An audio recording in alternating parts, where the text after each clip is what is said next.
नमस्कार दोस्तों, जय जोहार। मैं कौशल तिवारी और बिहनिया संध्या में आपका स्वागत है। जिस देश में राजनीतिक व्यक्तियों को उनकी करतूतों की वजह से गाली देने का आम चलन हो, आम रिवाज हो, वहां कोई गाली को सहानुभूति का हिस्सा बनाकर वोट हासिल करने का हथियार बना ले तो फिर इसे आप क्या कहेंगे? जब से देश के प्रधानमंत्री ने इस गाली को सहानुभूति हासिल करने का हथियार बनाया था, तब से किसी भी विपक्ष के पास इसका कोई जवाब नहीं था और जनता भी प्रधानमंत्री को गाली देते देख और प्रधानमंत्री का मंच पर इस बात को लेकर रोने धोने को लेकर वोट देने लगे थे। लेकिन हकीकत क्या था?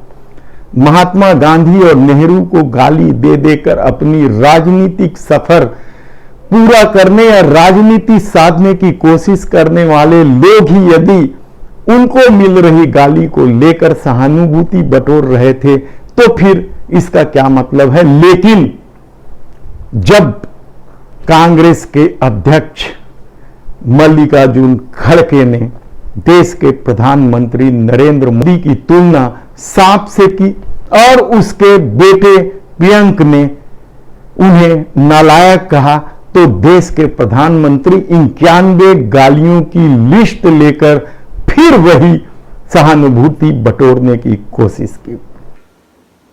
अभी इस चुनाव में भी कांग्रेस ने फिर से मुझे गालियां देने का काम शुरू कर दिया है। मैंने देखा किसी ने उन गालियों की लिस्ट बनाई है और वो गालियों की लिस्ट मुझे दी है। अब तक मुझे ये कांग्रेस के लोगों ने 91 टाइम अलग अलग गालियां दी है। लग रहा था पूरे देश में कि मोदी का यह सिक्का फिर चल जाएगा, मोदी का यह खेल फिर चल जाएगा, भारतीय जनता पार्टी की नाटक नौटंकी फिर चल जाएगी। कांग्रेसी क्यों बार बार सेल्फ गोल करते रहते हैं? और यह बात प्रचारित प्रसारित भी गोदी मीडिया के माध्यम से किया जा रहा था, लेकिन इस बार यह खेल बंद होने की स्थिति तक पहुंच गया। इसकी वजह थी प्रियंका गांधी। क्या कहा उन्होंने देश के प्रधानमंत्री के इस रोने धोने पर, जरा सुन लीजिए। मैंने पहला ऐसा प्रधानमंत्री देखा है बहनों और भाइयों, पहला देखा है जो आपके सामने आकर रोता है कि मुझे गाली लग रही है, मुझे गाली दे रहे हैं।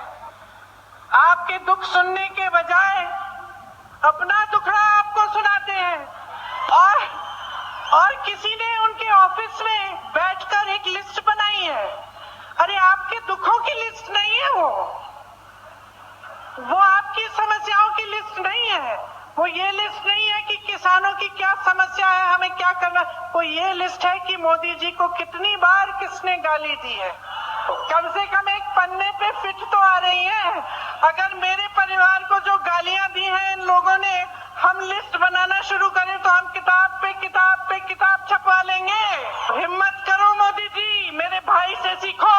मेरा भाई कहता है गाली क्या, मैं गोली खाऊंगा इस देश के लिए। मेरा भाई कहता है सच्चाई के लिए मैं खड़ा रहूंगा।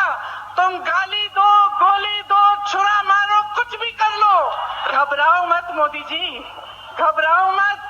ये सार्वजनिक जीवन है, मुझे ये सब सहना पड़ता है, हिम्मत रखनी पड़ती है, आगे बढ़ना पड़ता है।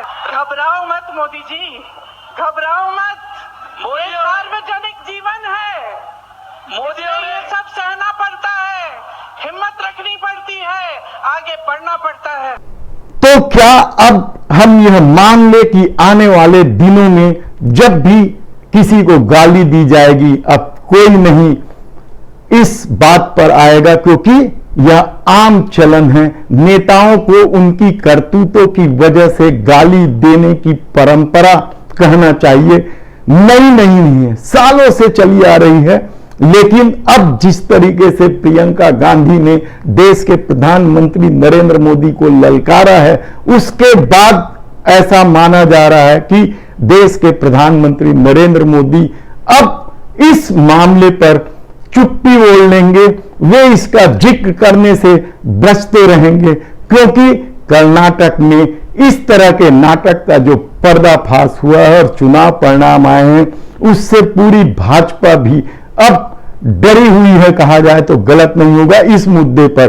और शायद अब यह गाली खा के रोने धोने की परंपरा जो चली आ रही थी वह बंद हो जाएगी।